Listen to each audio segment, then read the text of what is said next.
আসসালামু আলাইকুম। আপনারা শুনছেন অশ্রুসিক্ত জল। লেখনীতে আমি সাদিয়া।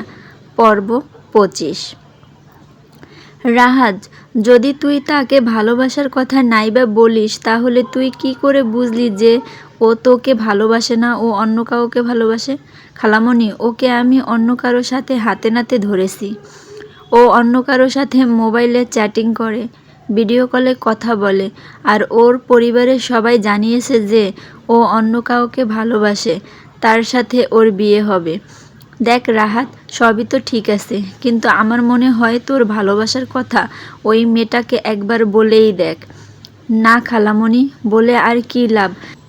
যেই মনে একজনের জায়গা হয়েছে সেই মনে আমার জায়গা ও কি করে দিবে? ও আমাকে রিজেক্ট করে দিবে খালামণি। দেখ রাহাত, এভাবে ভেঙে কেন পড়ছিস? পৃথিবীতে কি একটাই মেয়ে আছে নাকি? ওর থেকেও সুন্দর একটা মেয়ে দেখে তাকে পটিয়ে ঘরে নিয়ে আয়।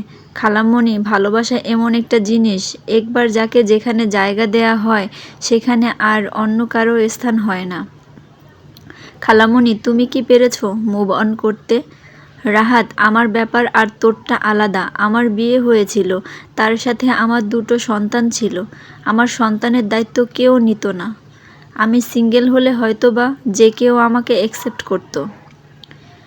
তারপরও মেয়ে আর ছেলের মধ্যে পার্থক্য আছে। দেখ, চাঁদনির বাবা কিন্তু ঠিকই পেরেছে, কারণ সে একজন পুরুষ।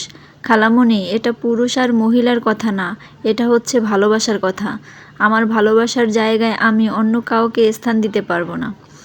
খালামণি, আমরা আজই এখান থেকে চলে যাব। কেন রাহাত, কি হয়েছে? এখানে চাঁদনি আছে, রাত্রি আছে, আমরা আছি, তোর একটু ভালো লাগবে।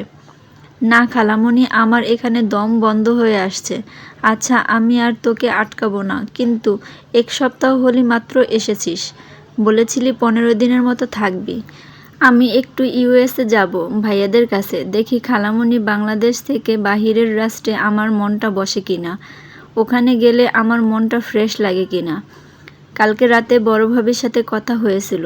ভাবি তো আমাকে অনেক দিন হলো যেতে বলেছে, কিন্তু আমি যেতে চাই নাই বলে, তাই আর কি। ওখানে গেলে আবার 1 সপ্তাহ বাদে তুই ফিরে আসবি, তা এত হন্যতন্য করে কি দরকার যাওয়ার? থাক আঞ্জুমান, ওর যেখানে ভালো লাগবে সেখানেই যাক। এই বয়সে আমার ছেলেটার মনের মধ্য দিয়ে কত বড় একটা ঝড় উঠে গেল। রাহাত রুম থেকে বের হয়ে গেল। 2 বোন বলাবলি করছে, ছেলেটা এমন, মেয়েটার পরিচয়টা একটু বলল না। আমরা না হয় মেয়েটাকে বুঝিয়ে বলতাম, আমরা তো একটু চেষ্টা করতে পারতাম। ও না হলে নাই বলতে পেরেছে। তা আপা, আমি বলি কি, ইউএসএ থেকে ঘুরে আসার পরেই তুমি ওকে বিয়ে দিয়ে দিও। দেখবে বিয়ে করিয়ে দিলে ও ঠিক হয়ে যাবে। আপা, তোমার কিছু লাগবে? আমি এখন রান্নাঘরে যাব। চা খাবে তুমি? না রে বোন, কিছু খাবো না। চাঁদনি দুপুরে স্কুল থেকে ফিরে এসে দেখে রাহাত ঘরে নাই। মা, রাহাত কোথায়? ও তো সকালে বের হয়েছে, এখনো ঘরে আসে নাই। মা, রাহাতের কি হয়েছে কিছু জানো? ওকে কয়েকদিন ধরে মনমরা দেখি। ও কোনো একটা মেয়ের প্রেমে পড়েছে, সে অন্য আরেকজনকে ভালোবাসে। দেখ তো একটু খুঁজে, কোথায় আছে ছেলেটা, একা একা কোথায় গিয়ে বসে আছে? দুপুরের খাবারের সময় হয়ে গেছে, সবাই খাবো। যা খুঁজে নিয়ে আয়, আমি খাবারের রেডি করছি। চাঁদনি রাহাতকে খুঁজতে খুঁজতে নদীর পাড়ে গেল। রাহাত নদীর দিকে মুখ করে বসে আছে। চাঁদনি পেছন থেকে রাহাতকে ডাকলে রাহাত 2 হাতে নিজের চোখ মুছে নিল। সে কি রাহাত, তুই কাঁদছিস? না চাঁদনি, কাঁদছি না, এক ধ্যানে নদীর দিকে তাকিয়েছিলাম তো, তাই চোখ থেকে পানি ঝরছে। কোনটা যে হৃদয় ফাটা অশ্রু আর কোনটা যে এমনি অশ্রু সেটা বোঝার মতো ক্ষমতা কিন্তু চাঁদনির আছে। তাই নাকি চাঁদনি? সব বুঝিস? সব বুঝিস সেটা তোকে কে বলল? তোর চোখের অশ্রু ঝরছে, এটা আমি বুঝতে পারছি যে কষ্টের জন্য তোর চোখের অশ্রু ঝরছে। বা চাঁদনি, অনেক বুদ্ধিমতী তুই। রাহাত, চল বাসায় যাব, সবাই খাবার টেবিলে অপেক্ষা করছে। চাঁদনি, তুই যা, আমি আসছি। না রাহাত, একসাথে চল, তোর সাথে আমার কথা আছে। দুজনে হাঁটতে হাঁটতে, চাঁদনি কি বলবি বল। দেখ রাহাত, জেদ করবি না, যে মেয়েটাকে তুই ভালোবাসিস তার নাম ঠিকানা আমাকে বল। কি করবি তুই তার পরিচয় জেনে? যে আছে আমার অন্তরে সে রবে নীরবে। রাহাত, আমি আর তোকে এই অবস্থায় দেখতে পারছি না। ভাঙা হৃদয় দেখে উপহাস হচ্ছে? উপহাস কাকে বলছিস রাহাত? তুই শুধু আমার কানিজ না, তাহলে আমি তোর কি? তুই আমার বন্ধু। তুই আমার থেকে বয়সে 4 বছরের বড় হলেও তারপরও আমি তোকে বন্ধু মনে করি। কখনো তোকে ভাইয়া ডাকিনি, সবসময় নিজের বন্ধু ভেবেছি।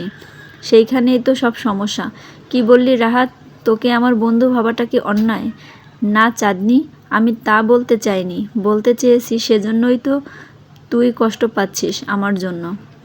আচ্ছা চল চাঁদনি, বাদ দে ওসব কথা। সবাই অপেক্ষা করছে। সবাই দুপুরের খাবার খাবে। দুপুরে খাওয়া দাওয়া শেষ করে রাহাতরা রওনা হলো ঢাকার উদ্দেশ্য। রাহাত, আর কয়টা দিন থেকে গেলে হতো না?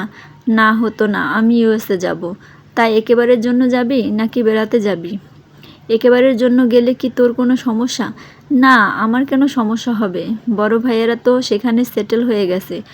তুইও যদি আবার সেখানে বিয়ে শাদি করে সেটেল হয়ে যাস, এজন্য বললাম।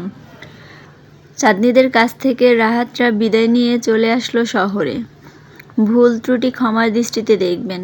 গল্পটি ভালো লাগলে পরবর্তী পর্ব পেতে চ্যানেলটি সাবস্ক্রাইব করে পাশেই থাকবেন।